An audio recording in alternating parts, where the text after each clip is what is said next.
In the news this week, are you ready for the ninth wave of COVID? An exclusive opinion poll reveals whether Western Australians are well prepared before Christmas. Also tonight, more than 10 homes destroyed but no lives lost. Wanneroo fires forced the Premier to cut short his China trip. Men's mental health support to get a major boost as the federal government prepares an important announcement with Movember. Good times with special guests. WAMN News' Sundowner wraps up 2023. And later, the Doctor's Weekly Comment.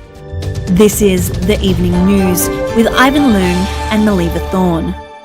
Good evening. With another wave of COVID gripping Western Australia, an exclusive WAMN News opinion poll reveals whether you're ready for the ninth wave. The question is, with another wave of COVID hitting just before Christmas, do you believe you are well prepared against the virus? The final result shows 55% says they are not ready and they are concerned, and 45% participants believe they are ready.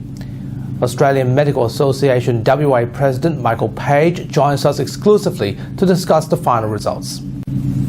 Dr. Page, thanks for being here. The number of people confident against COVID went up a bit, but it still falls short of the majority. What do you think? Oh, look, perhaps people have had a bit more time to process the fact that this wave is well and truly established. Perhaps a lot of people have already had COVID and they in the last few weeks, and they feeling like they're not going to get it again for a few weeks or months.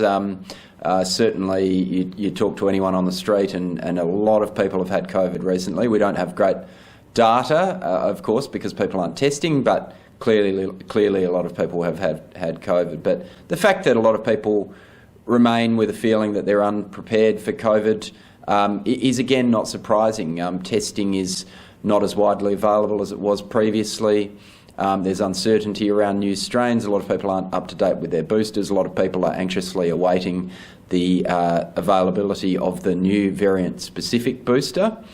So there's a lot of factors there. Many people may think they won't get a second time, but they can. The question is when.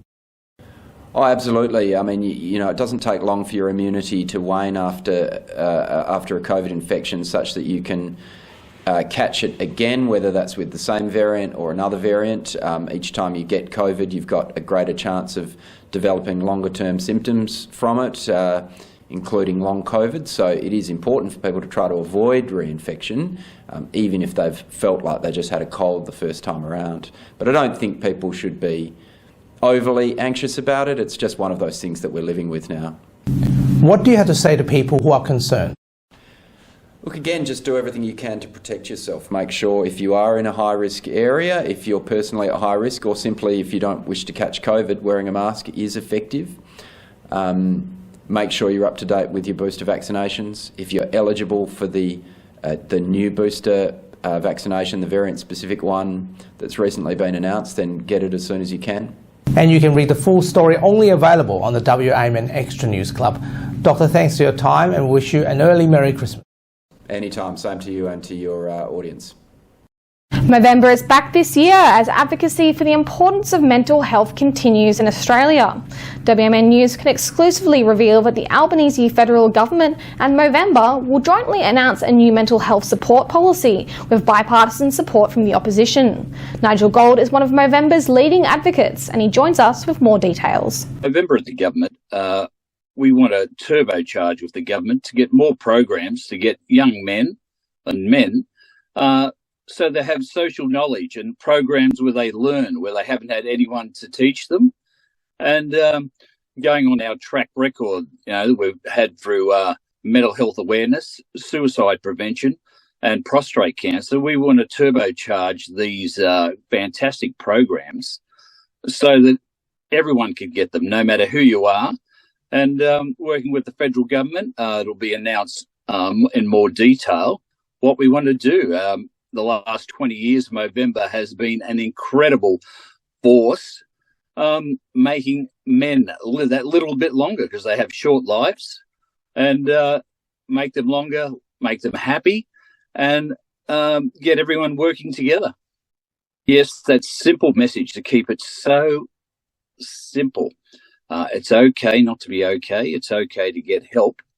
We're fighting that everyone will know, because not everyone has the knowledge, and ingraining this in sporting clubs, and to get the message out there is the hardest thing, because people don't have the knowledge. When things go bad, that's when you need the help, and you need the knowledge to be able to say, where can we get help? What can we do? Having that social infrastructure is the main start of stopping deaths. 3 out of 4 suicides are male, and the suicide rate is double what the car deaths are at the moment. So getting that simple message out there. Hi there. Are you looking for a new home or want to refinance your car mortgage to get a better rate? At AA Finance Solutions, we have the expertise and knowledge to help you to find the right loan for your needs and budgets. Contact us today. Let us help you to make your home ownership dream a reality. AA Finance Solutions, your local mortgage broker. The Wanneroo bushfire has been downgraded after at least 18 homes were destroyed by the blaze this week. The incident has forced WA Premier Roger Cook to ditch his trip in China. He arrived back in WA on Friday to coordinate firefighting efforts and inspect the damage. Rough winds, record spring temperatures and a dry climate fanned the flames as firefighters worked tirelessly around the clock to contain the blaze. Authorities will continue their work for the next few days to contain the blaze. The bushfire is contained but not fully controlled. The bushfire, however, I'm pleased to report that despite the winds and scorching conditions, there have been no flare-ups this morning. Fire authorities are hoping to bring the fire under control later this afternoon. Confirmed losses are still at 18 houses, 5 homes that have been damaged and 34 structures such as sheds that have been impacted. DFS has now contacted all residents who have lost properties. The WAMN News Sundowner launched this weekend as 2023 draws to a close. Notable attendees included Ashwarya's father Ashwaf, political journalist Peter Kennedy and other prominent supporters of WAMN News. Held at Multicultural House in North Perth, the event delved into discussions about how 2024 will influence the upcoming elections, emphasising the role of independent media in shaping the agenda. Ashwarya's father discussed his journey from Morley to Margaret River. Here is an extract of his interview. When I was walking from Rockingham to Mandurah, there was one couples who were driving towards me. They saw me walking. I think then they realized why I was doing this, and then they took a U-turn and they came back and then they beeped at me. And they did another turn and they came back, they stopped and they gave me a donation. Yeah. So that was not the hardest bit, because Prasita was doing the hardest job, because she was traveling from, there was a time when she had to come back from Bunbury, dropping one of the volunteers back home and having a few hours sleep and packing up all the kids and everything and going back to Bunbury the next day. So she did almost about 1,800 kilometers in 1 week. During the Sundowner, veteran political commentator Peter Kennedy took the opportunity to provide an election outlook for 2025. Both WA state and federal elections set to be held at the same year. 2024 will be incredibly vital to set the agenda for political parties and whether they can prove themselves to be credible alternatives. Most importantly, how will independent local news shape the agenda? Here's an extract of his speech. The Liberal Party, my view, the Liberal Party to do best, it needs both Basil Zemplis and it needs Libby Medham. You can have one destroying the other if you like, and the Labor Party will just be standing by saying, go for it, you know, round 2, away you go, and here are the gloves, put them on. So, you know, you've got to remember who your opponents are in this business, and some people do tend to forget that. So look, that's how I see that'll be a fantastic political contest through next year, how the two prominent Liberals, Liberal leader and the not Liberal yet, but soon to be Liberal, I would expect, how they relate. The government is aware of Basil Zemplis as a threat, and you'll see that relations between the government and the Perth City Council have cooled quite considerably in the last few months. And there are issues that the Perth City Council is projecting, that the government will take issue with, and they will seek to embarrass Basil Zemplis at any turn. And on the other hand, Basil doesn't mind embarrassing the government either.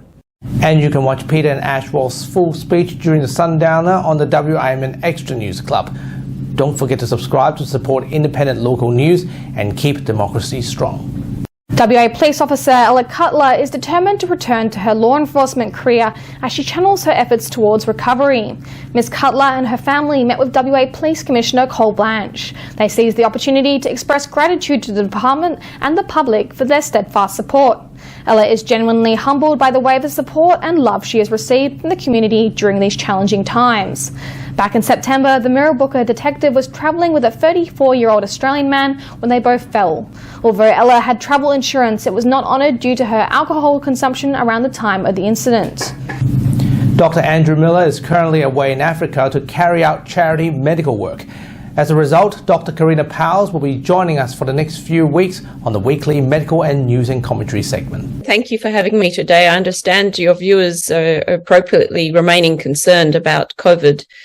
There is still a lot of deaths that are occurring across Australia due to COVID, and we really need to work to keep those numbers down. Also, there are problems with hospitalisations, and we know coming up to the festive season that our healthcare workers will be under strain. So the World Health Organization did tell us that about 80% of deaths occur in those over 60 related to COVID. And I know from Professor Mark Tennant's work with data in the aged care facilities from the federal government that in their data that he was able to show that we're still recently having deaths in tens of those residents in our aged care facilities in Australia. So this remains a significant concern. Now, we know that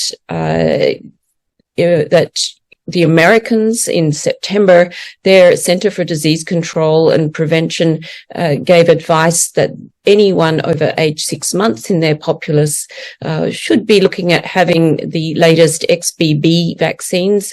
And we understand that in a recent Swedish study that if you have one vaccine, your risk of post-COVID complications is decreased by about a fifth. If you have two vaccines, that decrease of risk is by about 2/3. If you have three vaccines, the risk is lowered by about 3/4. So it's just makes logical sense that it's likely if you get your vaccine updated, that you will have even more protection against the complications that come post-COVID.